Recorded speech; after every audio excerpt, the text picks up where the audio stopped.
Ku ingini lagi indahnya dunia ini, karena ku yakin yang kau sediakan sempurna. Yang disediakan Tuhan sempurna adalah langit baru, bumi baru, dan memerintah bersama dengan Allah. Pemerintahan Allah. Dan yang paling membuat kita terkesan adalah bersama dengan Dia. Amin, saudaraku. Ini yang menjadi tujuan kita. Tetapi hari ini, saudaraku, di ibadah kedua ini saya akan melanjutkan untuk sesi kedua di dalam konteks mulai minggu lalu ya. Sesi pertama ini sesi kedua, tapi poin yang kedua yaitu saya beri judul si pencuri, the thief.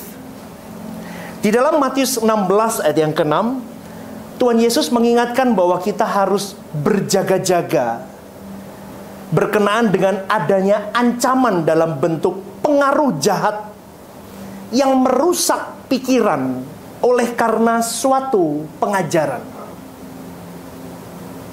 Matius 16 ayat ke-6 berkata begini. Yesus berkata kepada mereka, berjaga-jagalah dan waspadalah terhadap ragi orang Farisi dan Saduki. Saudaraku, pengajaran dan pola hidup yang jahat yang ditularkan oleh tokoh agama itu sama seperti dengan ragi. Ragi itu meskipun volumenya kecil, tapi dapat mempengaruhi atau mengubah sesuatu secara besar atau secara luas. Itu ragi.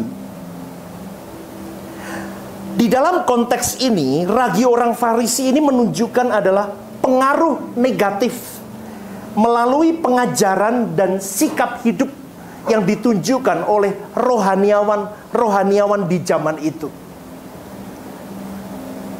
Ragi orang Farisi dapat digambarkan seperti racun serangga yang dilabel dengan jus buah, mungkin seperti itu, atau minuman kaleng yang segar, es teh manis atau bagaimana, tapi itu di dalamnya adalah racun serangga. Itulah ragi, saudaraku. Demikianlah orang Farisi yang dianggap sebagai rohaniawan di zaman itu. Ternyata mereka mengajarkan sesuatu yang bertentangan dengan kebenaran. Tadi di dalam ibadah pertama saya ajarkan tentang the battle area, medan pertempuran. Nanti akan saya berikan poin-poinnya. Ketika kita mengerti bahwa orang Farisi yang dianggap rohaniawan, tetapi mereka mengajarkan sesuatu yang bertentangan dengan kebenaran, keadaan itu semakin membuat bangsa Israel di zaman itu semakin sesat hidupnya, saudaraku. Semakin tidak bertuhan secara tepat. Kasus bangsa Israel itu bisa terjadi di zaman ini. Maka tidak sedikit pembicara, pengkhotbah seperti saya yang bisa dikatakan sebagai penyambung lidah Tuhan, tetapi tidak menyampaikan kebenaran dengan tepat dan murni. Saya dulu salah satunya, saudaraku. Dan melalui kebenaran-kebenaran yang jelas di dalam suara kebenaran ini, doktrin GSKI ini mengubahkan banyak kehidupan kerohanian saya. Dan itu menjungkir balikan sesuatu yang selama ini saya anggap benar ternyata salah. Hal ragi orang Farisi yang menyesatkan itu bertalian yang dikemukakan oleh Tuhan di dalam Yohanes 10 ayat yang ke-10. Coba tampilkan. Yohanes 10 ayat yang ke-10. Firman Tuhan berkata begini. Pencuri datang hanya untuk mencuri dan membunuh dan membinasakan. Aku datang supaya mereka mempunyai hidup dan mempunyainya dalam segala kelimpahan. Tadi di dalam ibadah pertama, saudaraku, pikiran kita harus ditaklukkan di dalam Kristus. Kalau pikiran kita tidak ditaklukkan di dalam Kristus, maka segala sesuatunya pasti menyimpang dari apa yang Allah kehendaki dalam hidup kita. Coba saya buka tadi sedikit ya.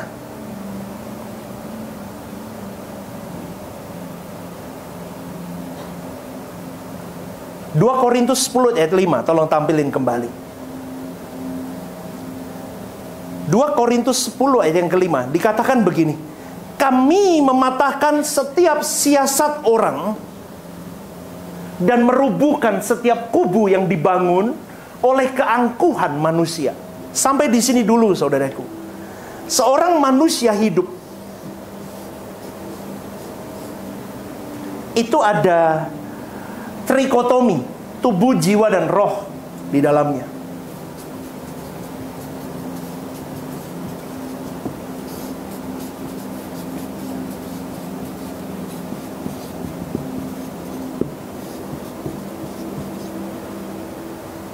Tubuh pasti bertumbuh, secara alami pasti menua, pasti dewasa. Jiwa dan roh ini tidak bisa secara alami tanpa perjuangan, saudara. Apa yang kita lihat, apa yang kita dengar, apa yang kita asup dari orang-orang sekitar kita, itu akan mewarnai jiwa kita. Dan itu akan masuk ke dalam roh kita. Di dalam roh kita itu ada hati nurani.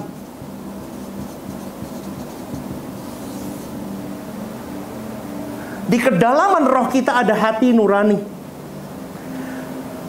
Jadi boleh saya katakan, apa yang kalian dengar, apa yang kalian lihat terus masuk ke dalam mewarnai jiwamu, mempengaruhi rohmu, di dalam itu juga mempengaruhi nuranimu. Maka saudaraku, hasil dari hati nurani ini, kalau engkau dan saya tidak dikurung di dalam kebenaran Roh Kudus, firman Tuhan yang murni, Roh Kristus yang hidup, yang selalu menjadi panutan kita, rema Tuhan dalam hari-hari hidup, maka saya boleh katakan hasilnya pasti meleset tidak sesuai dengan kehendak Allah. Maka ketika kemelesetan ini terjadi, maka lahirlah siasat orang. Siasat seseorang itu bisa merusak jiwa lain, bisa menggagalkan rencana Allah dalam hidup orang lain, bisa merusak pekerjaan Tuhan atau apapun. Kalau asupannya salah, di sini ada rasio. Pertimbangan ini yang menghasilkan hasil akhir. Ini mengunci paradigma. Pikiran, perasaan, kehendak dikunci dengan ini. Dan rema Tuhan. Kalau orang dikunci dengan ini, paradigmanya benar, masuk ke jiwa, rohnya benar, hati nuraninya benar, rasionya main, karena takut akan Tuhan, hasilnya tepat. Tapi kalau enggak. Dan banyak yang meleset, maka akan timbul keangkuhan manusia kalau meleset. Harga diri, nilai diri, kesombongan. Seperti tadi yang saya katakan, Stephen Lim punya nilai sendiri. Saya taruh nilai saya berapa. Saya bisa kasih nilai saya 7 atau 8. Below than this, saya bisa marah. Karena Anda menyinggung saya. Paham sampai di sini, saudara? Maka saya boleh katakan begini. Kami mematahkan setiap siasat orang dan merubuhkan setiap kubu yang dibangun oleh keangkuhan manusia untuk menentang pengenalan akan Allah. Kalau inimu salah, Anda akan menentang kebenaran Tuhan terus. Kami menawan segala pikiran, menaklukkannya kepada Kristus. Jadi saya boleh katakan begini, saudaraku. Pikiranmu adalah the battle areamu. Medan pertempuranmu untuk engkau bisa akhirnya nanti menghasilkan sesuatu yang tepat berkenan di hadapan Allah atau tidak. Amin, saudaraku. Amin. Itu pertandingan kita. Dan orang Kristen memang harus mau tidak mau menaklukkan pikirannya kepada Kristus. Dan itu bertentangan dengan cara berpikir dunia.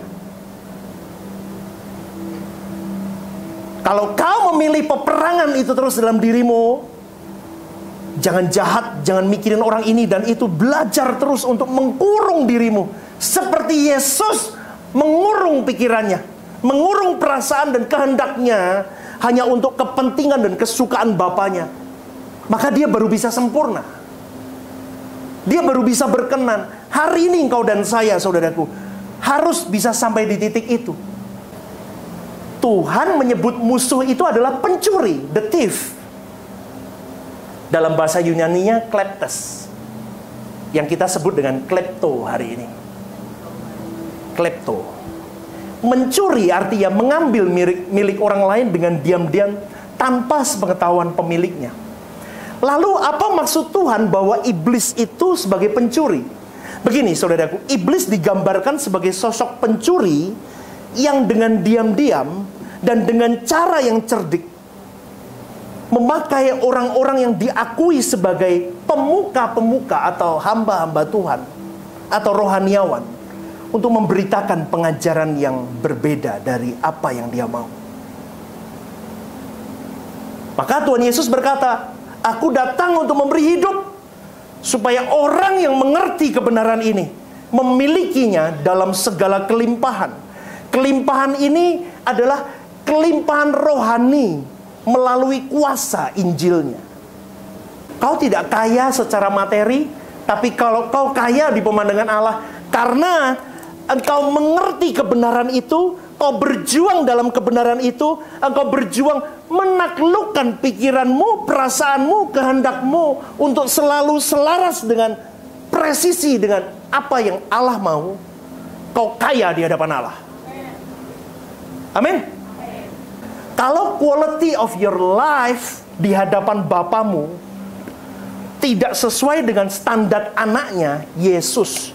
Kita tuh disandingkan Stephen Lim, siapapun lah, Lizzie Lim, siapapun di sini harus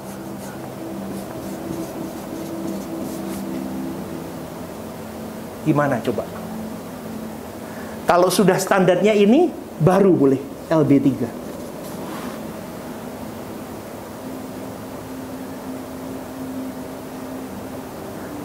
Berat.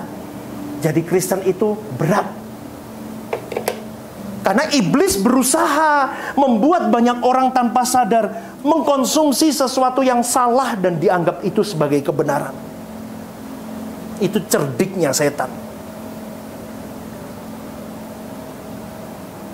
Dari kecerdikan dan kelicikannya, setan itu membentuk karakter seseorang dalam jangka panjang 70 tahun. 80 tahun dia hidup, dibentuk karakternya. Semakin rusak, semakin rusak, semakin rusak. Maka ketika kita memandang hanya Yesus saja, setan tidak bisa ambil, mencuri apa yang harus kita garap dalam hidup kita. Yesus sudah menang, Yesus menang, kita belum.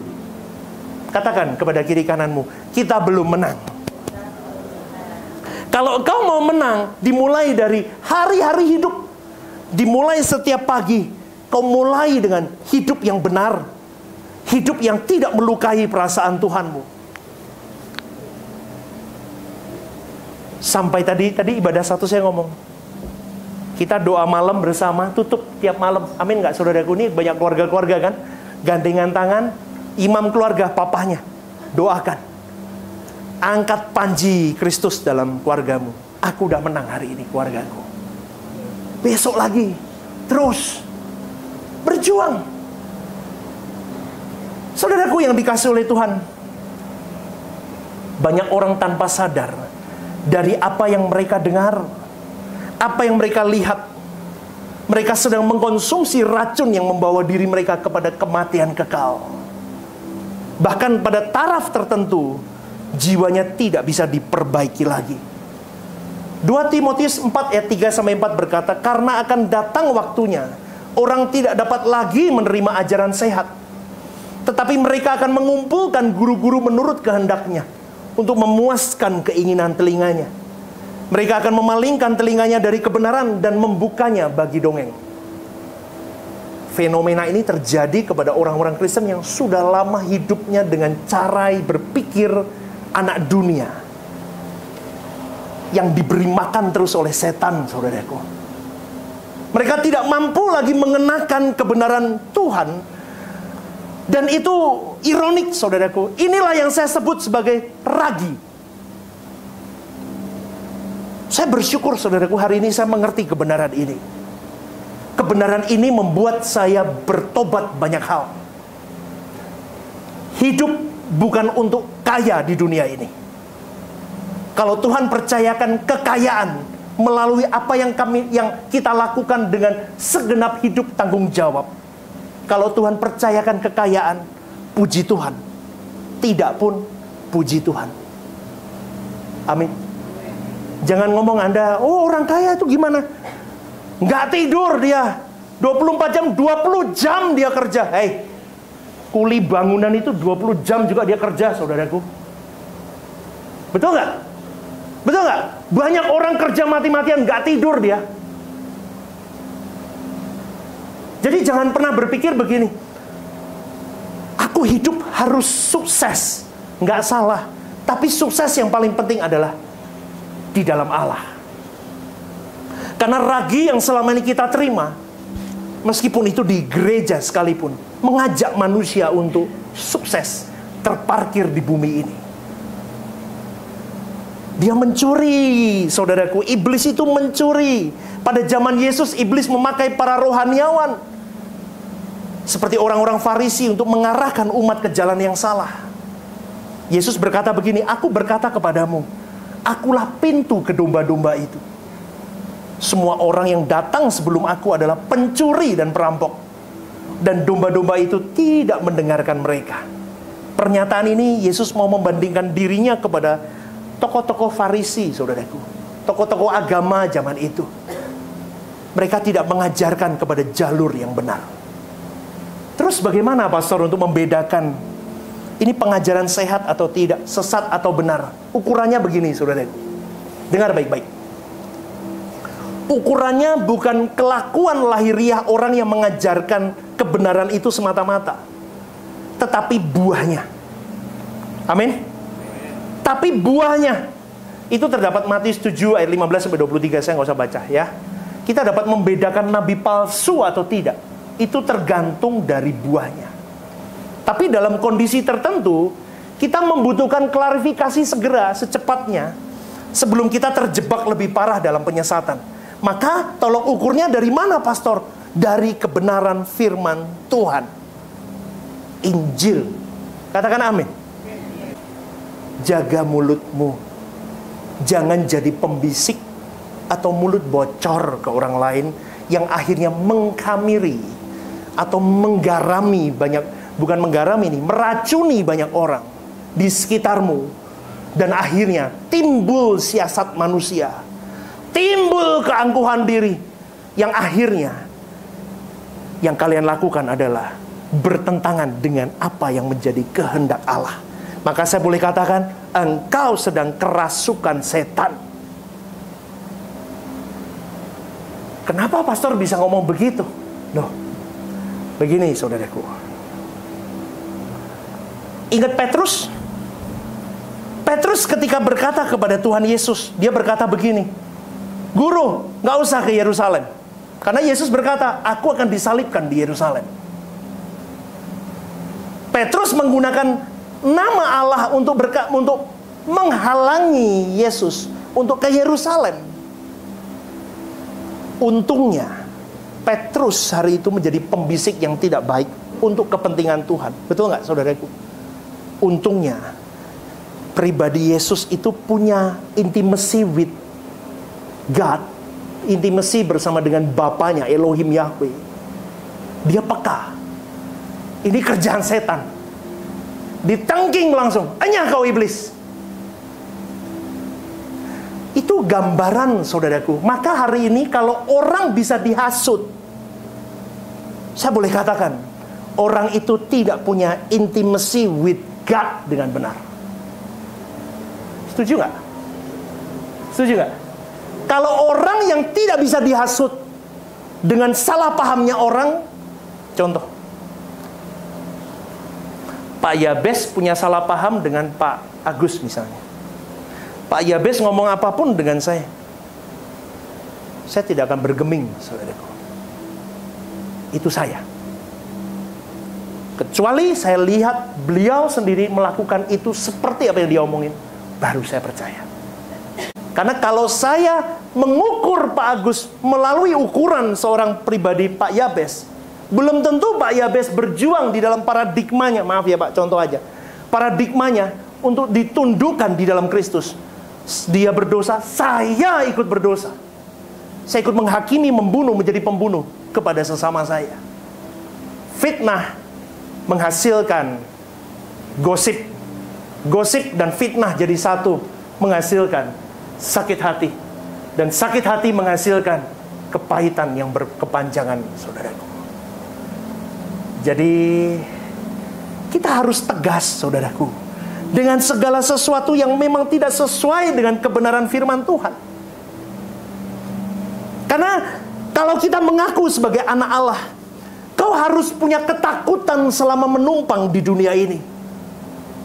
Itu 1 Petrus 1 ayat 17. Kenapa kok dikatakan harus takut menumpang selama di dunia ini? Karena penebusan Tuhan Yesus bagi kita dimaksudkan supaya kita dikeluarkan, diubahkan dari cara hidup kita yang sia-sia kepada cara hidup Tuhan.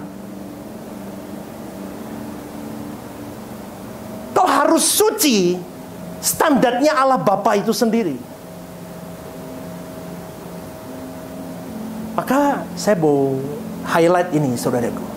Seorang Kristen harus terus bertumbuh, berjuang untuk bertumbuh dalam perubahan pola pikir. Katakan amin, saudaraku. Sehingga mampu memiliki pola pikir seperti Bapa.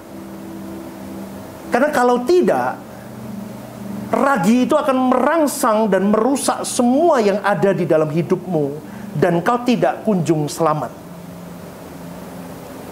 Jelas, saudaraku, Petrus saja merasa bahwa apa yang menjadi ide pikirannya untuk melarang Yesus itu berasal dari Allah. Padahal tidak.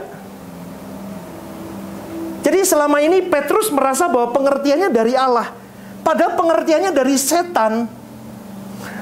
Petrus tidak sadar dia sedang dirasuk setan. Makanya saya selalu ngomong, kalau kau punya intimacy with God, Roh Kudus, kau buka hatimu, rendahkan diri, minta Roh Kudus pimpin.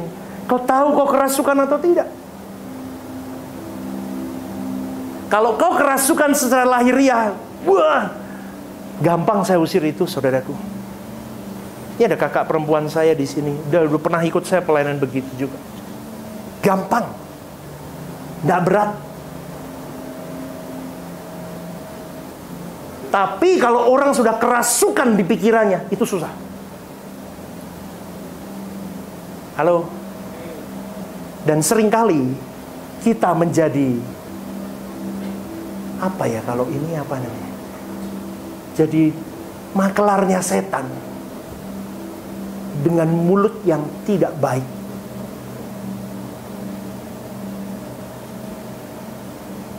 Saya sedih, saudaraku, kekristenan hari ini begitu mudah runtuhnya dengan apa kata orang.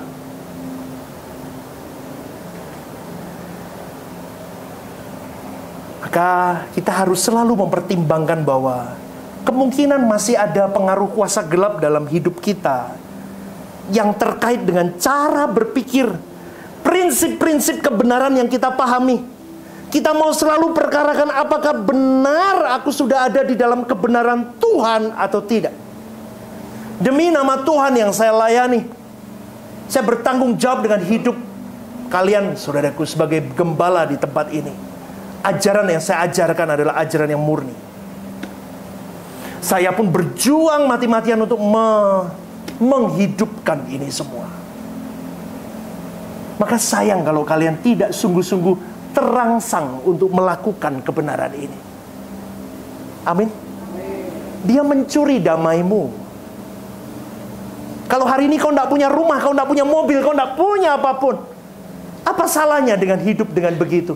Tidak salah. Yang menuding dirimu, yang menghakimi, yang menunjuk dirimu, kau salah, kau gagal, kau tidak ada gunanya. Itu hanya ragi selama ini yang kau dengar. Dunia memberi ragi kepada kita. Orang sukses harus punya A, B, C, D.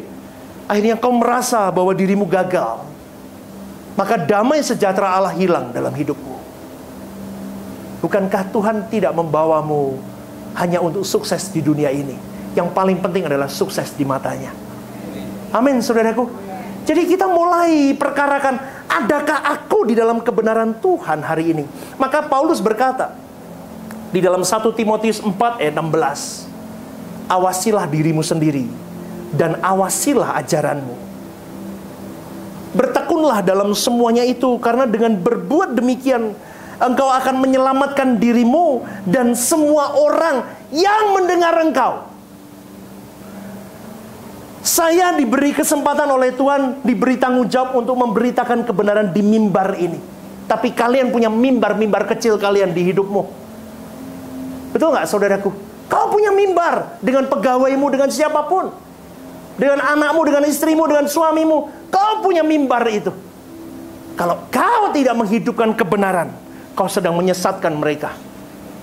Kau bawa mereka ke api neraka. Dan itu semua akan kita pertanggungjawabkan suatu hari nanti di tahta pengadilan Allah. Pikirkan ini, saudaraku. Tidak mudah jadi orang Kristen. Kita punya amanat agung di tangan kita. Kita harus berjuang. Kristen itu disalahpahami. Pikul salib itu pasti disalahpahami. Kau disakiti, kau ditinggalkan, kau dikhianati, kau dicaci, kau dianggap salah, kau disalahpahami, dan semua itu menyakitkan, yes. Tapi tangisanmu diterima di kirbat Tuhan kalau kau mau berjuang hidup benar. Percayalah, saudaraku, gembalamu ini sudah berjuang di titik itu. Sakit, ikut Tuhan, sakit, saudaraku. Tidak ada yang berkata ikut Tuhan kau bisa hidup seenakmu sendiri, nggak bisa. Kita hidup menyalibkan segalanya. Dan salib yang paling berat adalah ketika engkau menyalibkan segala keinginanmu untuk kepentingan Tuhan. Kisah Petrus itu menggambarkan begini. Iblis selalu memporak-porandakan rencana Tuhan yang besar. Iblis mencegah Tuhan Yesus ke Yerusalem dengan nama Allah supaya Yesus tidak mati di kayu salib. Kalau Yesus tidak mati di kayu salib, maka tidak ada keselamatan. Kita harus selalu memperkarakan bagaimana kita hidup. Apa yang mengisi pikiranmu itu akan menjadi landasan dengan siapa dia bersekutu atau dikuasai. Kalau yang menguasai pikiranmu bukan kebenaran Tuhan, bukan firman Tuhan itu sendiri, maka pasti si jahat akan menguasai dirimu. Dan kalau seseorang memiliki pemahaman yang benar mengenal Tuhan, di dalam kebenarannya yang utuh berjuang, maka dia bisa dikuasai oleh Tuhan. Sekali lagi, saudaraku, sebelum di liang kubur, ini menentukan, ya nggak? Ini tadi saya ngomong begini, permasalahan di dalam rumah tangga, pekerjaan, gereja, apapun itu semua dimulainya dari hati. Katakan amin. Semua hal dari hati. Kalau bahasa orang Cina Semarang itu bokangguan. Apa jeneng Indonesia ini apa? Apa Indonesia? ora trimo. Kenapa aku diperlakukan begini? Seharusnya begitu. Hati mulai. Itu dari mana asalnya? Dari yang dia lihat, dari yang dia dengar, masuk, bles, masuk ke pikiran, masuk ke hati. Wah. Boom. Kayak kompor gas naik masak bakmi Jawa. Betul? Mulai nih. Plus pikirnya. Orang yang tidak takut akan Tuhan. Isi-isisan. Tambah ke sirami bensin. Tak kasih tahu. Tak kasih tahu. Wobongan, saudaraku. Intinya yang saya mau katakan, saudaraku. Kenapa hati seseorang menjadi trouble semua? Karena tidak ada ketaatan. Yesus punya ketaatan, sehingga apapun yang melanda hidupnya, dia tetap menundukkan pikirannya kepada Bapaknya, menundukkan kehendaknya kepada Bapa. Responnya tepat. Maka ketika dia dicobai oleh setan, dia tidak bergeming. Karena dia tidak punya rasa tidak taat kepada Bapaknya. Betul gak? Tapi kalau sudah punya bibit jahat, tahu bibit jahat ya?